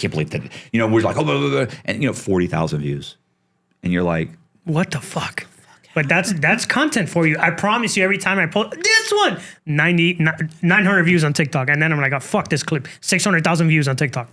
Like, bro, what is this shit? I tell you right now, it's so much of it is packaging. It is, yeah. We had a guy on that told his story. You know who Ian Bick is? He's a friend of mine, yeah. Oh, okay. So he told this story on Ian Bick's channel. Ian Bick titled it Fire Stick Pirate. Oh no, Tech Pirate. Like Tech Pirate, whatever. It got 40,000 views on Ian Bick. He told the exact same story. The guys, he's got it. Some guys just tell they just have it down. They have it down, yeah. Which is great. The only reason mine's 10 minutes longer than Ian's is because I threw in stuff. I'm interrupting. Told the exact same story. The difference was Ian doesn't realize that we're in Florida and everybody knows who Grady Judd is. And Grady Judd's a big draw. Ian doesn't know that. He's in Connecticut. He doesn't know. Right. To someone like Ian, he's just some hick sheriff, right? He doesn't care. He doesn't think that's a big deal. But people love Grady Judd. That you love him or hate him. And that's all I need, love or hate. And I can't even take credit. But what happened was Colby took the story and put Grady Judd on the front cover, or on the thumbnail, and then named it like Grady Judd corruption or corrupt cop fraud, whatever, corruption, Grady Judd, blah blah blah, tech pirate, great, whatever. Did that and put him on the cover. It got 1.2 million views. Same guy, same story. The same exact story. Because literally Ian didn't say anything during that interview. He just He let the guy talk. Okay, so that guy did such as, oh, okay. So this guy's story is literally exactly the same, other than me jumping in saying, oh, I met a guy in prison that said that, did the same thing. He did it, and I tell what he did, and then I go ahead. And he keeps going. That's it. That's all that happened. There's no difference between our two videos. Ian's quality's probably better. He's got better cameras than we do. That's just the difference. You just don't know. It's that one little tweak. So it's hard for me to, I love fraud stories. I love my buddy Zach. I got a buddy named Zach I love Zach's story, right? He's a black guy, does credit card fraud, and he's just got an amazing story. And, it's funny, brilliant. Some of his scams are brilliant. Some were just dumb. Just, stupid. Yeah, it's like he'll do all the right things, and then it's like, so you did all fake credit cards, fake corporations, money going here, transferring there. This is amazing, the intricacy of this. And then it's like, yeah. And then I'm like, how'd you get caught? We mailed the credit card to my wife's sister. What? What? Yeah. What? But but the thing, and you did That's such funny. a thing. Like, he's like, I know, it was just, I just didn't think they put it together. Like, the whole scam was brilliant. You're making hundreds of thousands of And then dollars you a sent month. it to And your sister-in-law? He's like, I know, I usually do it at a drop, but I don't even know why I did it. It was just stupid. I was getting cocky. It's like that. Yeah, that's what happened. So Arrogance. I love his story. I love Boziak's story, the guy, John Boziak. I love, there's another guy, Mike Hudson. He was like a cocaine cowboy. Those are my favorite. Those are my favorite. Matter of fact, he lives near you. He's a long distance trucker. He was just interviewed by Joey Marlino. Oh, okay, cool. Joey loves me. We're friends. We're close. So anyway, yeah, he was on Joey Marlino's, but he would probably do yours or Ross's or yours. I'd love to have him on. That'd be great.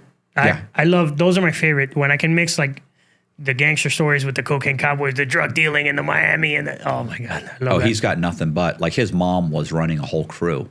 And his mom was a former high-end escort. So, oh my God. Yeah. Oh yeah, she was. Yeah. I mean, so she's amazing. It's him and his brother, a bunch of other people. Do you know? So, you know, what is the guy that got shot in the head? He was making the cigar boats. He was a racer. There's a movie called. I know who you're talking about. I just don't remember. Yeah, but I know who you mean. Right. So the guy that killed him was named like Robert somebody. I forget. Bobby somebody was also one of his crew members. Right. So the guy that actually killed him, and went to jail for it, was one of the crew. Like, all the crew guys are like his brother's been in 2 different prisons and escaped. His brother was in a Cuban prison, and Jesse Jackson, when he ran for president in the 80s, flew to Cuba, got 32 Americans out, convinced his cashier to let 32 Americans go, puts them on his plane and flies them back. Mike's brother was one of them. I mean, the guy has one story after, and they're all amazing. He was a member of the Dirty Dozen. He's robbed all kinds of different places, and I mean robberies that are amazing. Robberies. I love that about this niche, man. No one's chasing. We're not all chasing after the same 6 famous guests that go on every single podcast. Right. They're not going to stop. These guys aren't going to stop committing crimes. Exactly. And they're not going to stop getting out of prison. Like, I've had people like, do you ever worry about running out of content? Are you kidding me? Are you fucking joking? You know how many people get out of prison every day? Yeah. No, I don't.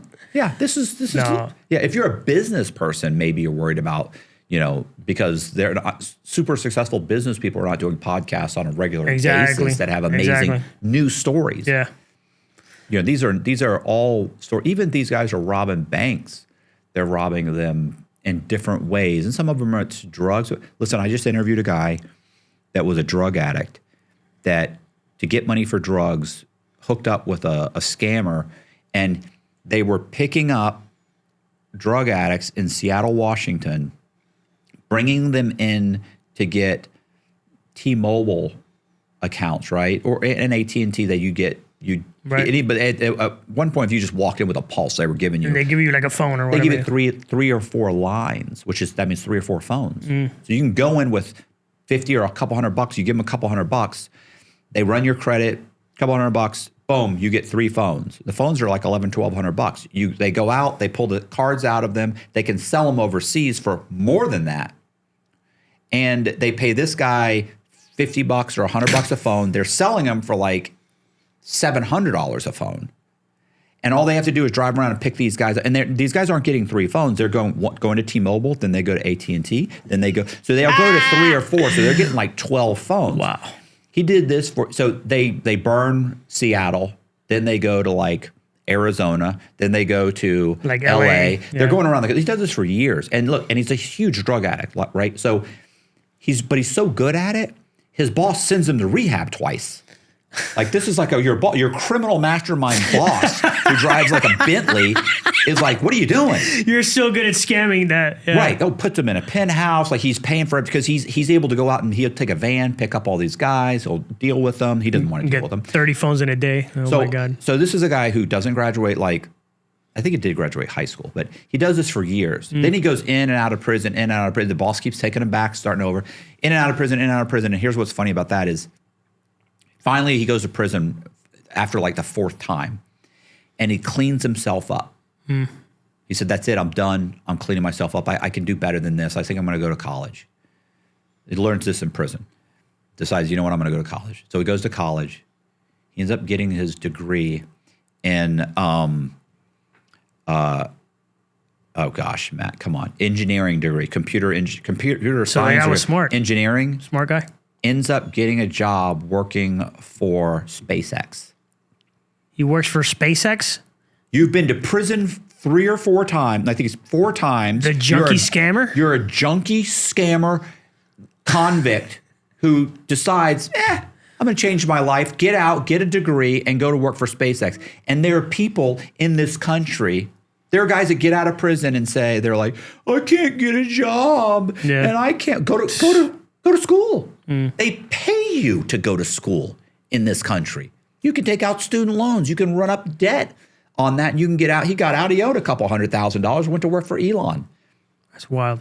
Right? Like, I mean, amazing. Like, you're working for a country, you're working for a company that is going to Mars. Like, you couldn't fucking make this shit up. I don't even know. He was a heroin addict.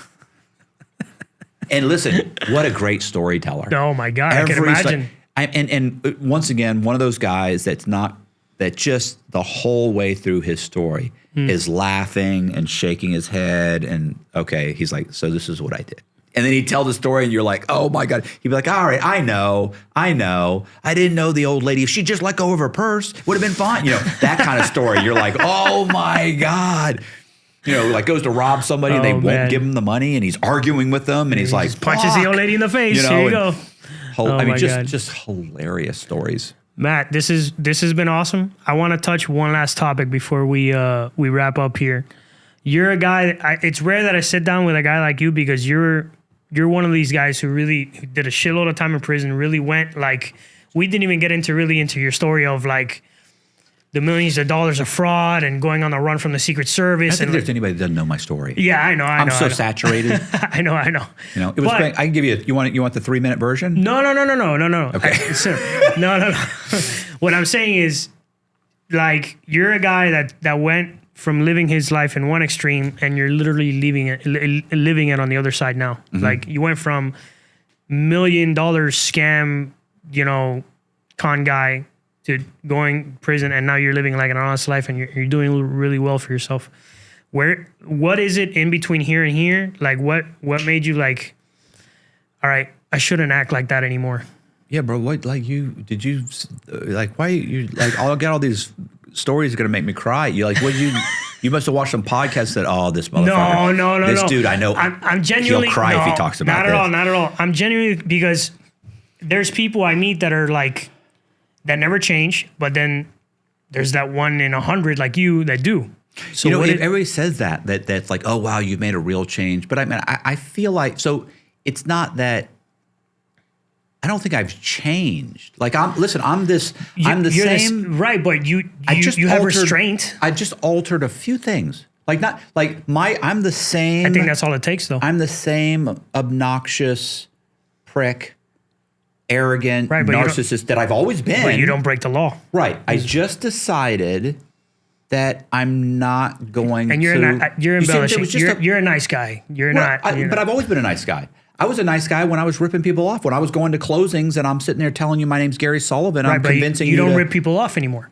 Right. So there's a side of you that doesn't. Slight tweak. Listen, I've had victims who were interviewed, and you know what they said when they were interviewed? He was the nicest guy. I really liked him. He wasn't nervous. He was super self-effacing. He joked the whole time. Like, I really thought this was, what a great guy. And then 3 months later, they got a phone call from the Secret Service who said you just been scammed. This guy just borrowed $1 million on your house. That's and you're about to start getting foreclosed on by 5 different banks. And they're going, what? What are you talking about? That's crazy. He just sent us a check. He just mailed us a check for his rent. So there's just, it's just like, I just decided, I just tweaked a few little tiny things, so it's like I don't feel like I've changed that much. I still make the same jokes. I'm still the same kind of person. I just did a few things where I said, hey, you know what? Honestly, you ever watch Jordan Peterson? Of course. Bro, it's the same thing. It's like I just decided, like, stop lying. And lying in any fashion, people lie every day. Every day. I don't know if you know this, but men and women lie equally. This is a great statistic. Did you know that men, 80% of the time when a man tells a lie, he tells a lie to make himself look good? When women lie, 80% of the time, they tell a lie to make someone else look good or feel good. So men will say, oh yeah, I'm doing this, I'm doing that. We just bought this, we're doing this. I just graduated here, or I just got my license this. We're about to build a new house. I just got a raise, like all these things to make himself feel good, right? A woman will say, oh my God, that I love that shirt on you. Have you lost weight? You look great, Jennifer. She didn't really think you look great. She's just lying. But men do the opposite, which really shows you like what selfish pricks men are. In general, I still like men though.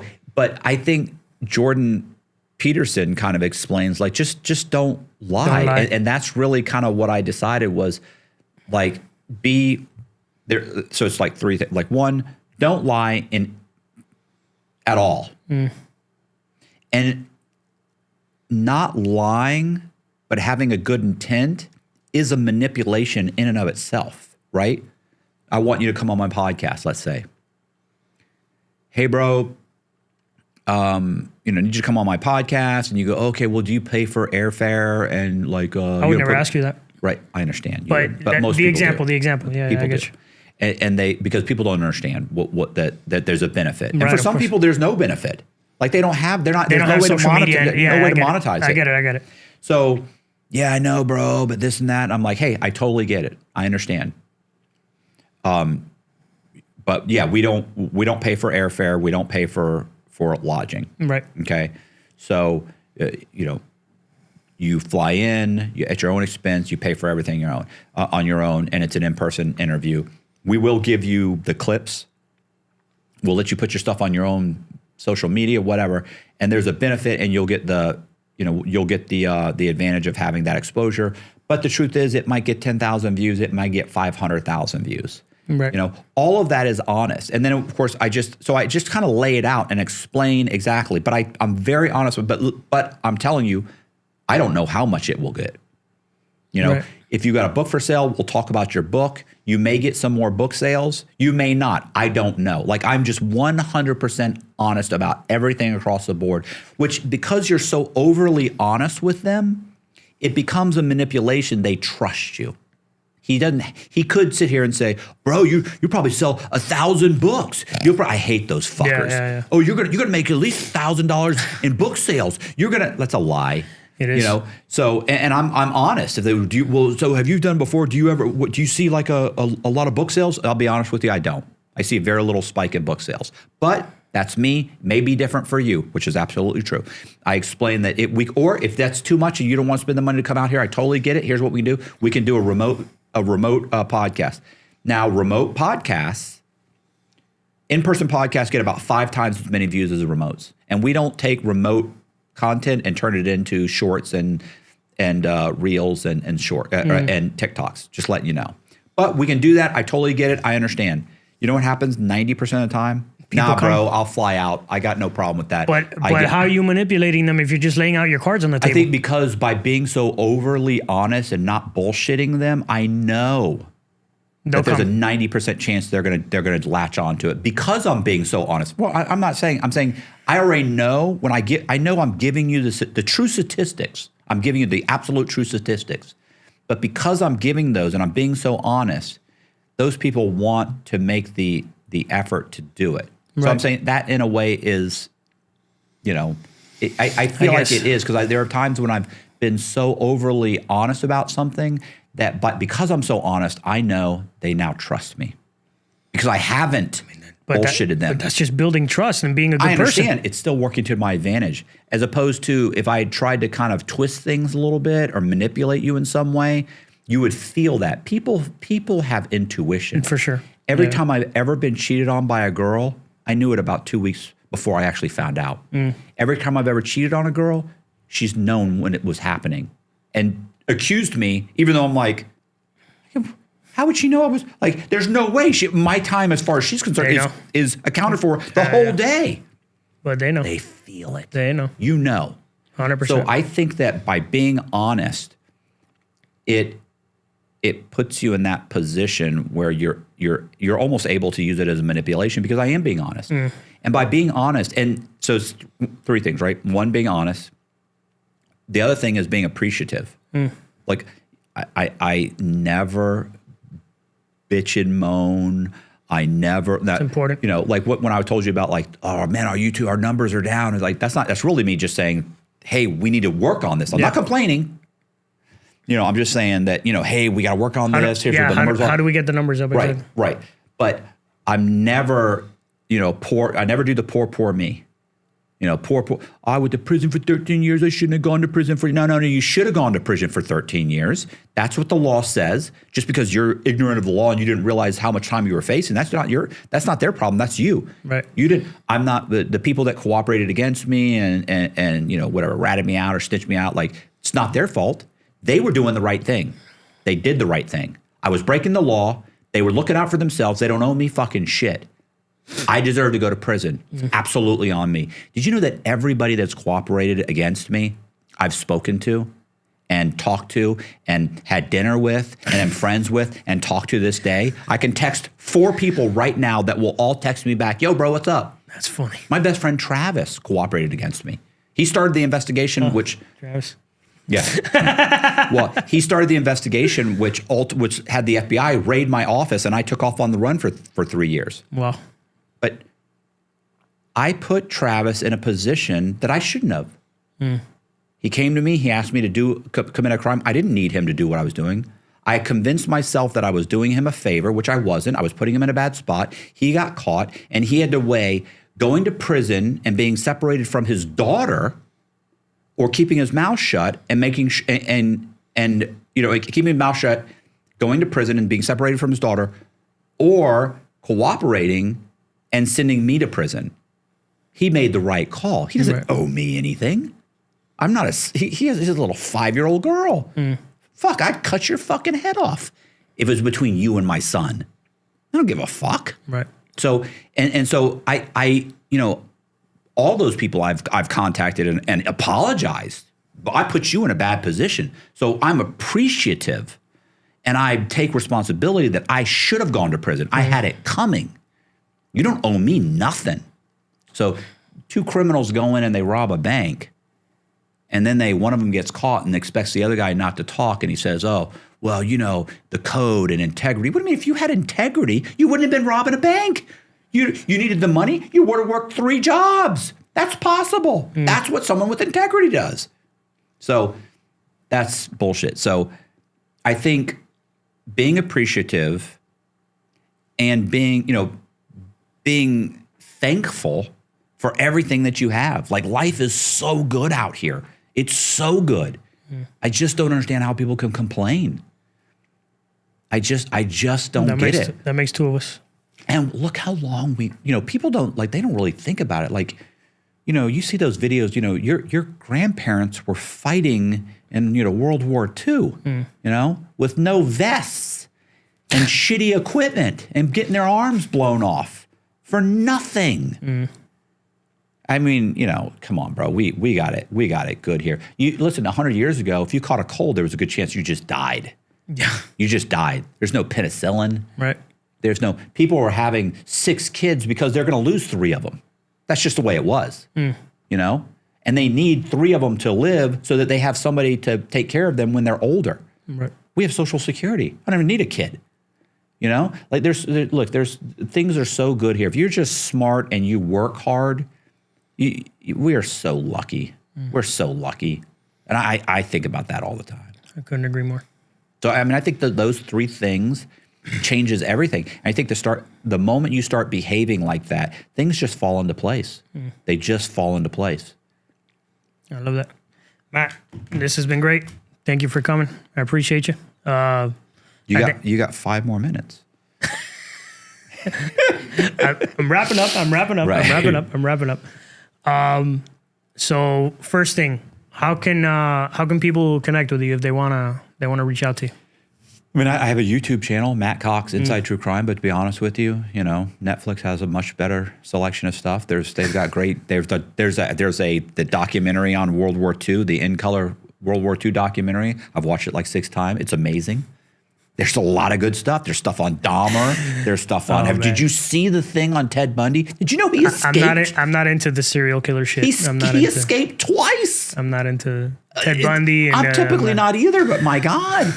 The fucking Menendez brothers. No, I'm good. I don't watch any of that shit. What did I watch on the? I did watch. Give me Cocaine Cowboys. Give me Scarface, Goodfellas, Soprano. I'll eat that shit up. But the serial killer stuff is a little. I don't know.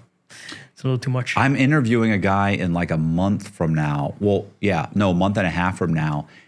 He has a channel called Vile Eye, and he does analysis of criminals. Well, but in the movies, and he does. That is fucking awesome. He did one on Tony Soprano. Get the fuck out of here. And it's exactly it's like this is a guy he's a killer. He's a killer. He's killed kids. He's killed he's a horrible person. But he kind of explains that he's got like this. He really breaks it down. Like he breaks down a bunch of them that are all amazing. You want to see how obsessed I am with like gangster stuff? You know how many shirts like this I own? Look at this. What is it? Oh my God. You know how many shirts I own? I'm going to wear another one tomorrow at your house. You'll see. You know what? I'll show you paintings that I do. I want to do a Scarface, like with him, Matt, with the machine, with the M16, but Matt, like half of his face. And I got like a 3 foot. Please don't sell that to anybody. No, let's say, I think it's 3 foot. I already have the canvas. I'll show you the canvas. And it could be, it would be cheap too. It wouldn't be expensive either because it's Please mostly call me silhouette. when you finish do it. Black and white. Please call me when you splatter. finish it. I'll buy it. I will buy it. I promise. And then you could do I could do the like the quote, say hello to my little friend. Or the world is yours or whatever. You could do that in the background of him holding the thing. It'd be cool. I'll show you the one I got right now. You'll be like, awesome. Oh my God. I can't wait. Oh, wait till I'll show you my paintings. I got a bunch of them. Most of them are sold, but I can show you the thing. It's amazing. So yeah, I do have a YouTube channel, TikTok channel, Instagram channel. Righty, guys. The inaugural episode of Honor Among Thieves. Push it to the limit. The world is yours. And if you are not chasing a dream, life is meaningless. Say goodnight to the bad guy.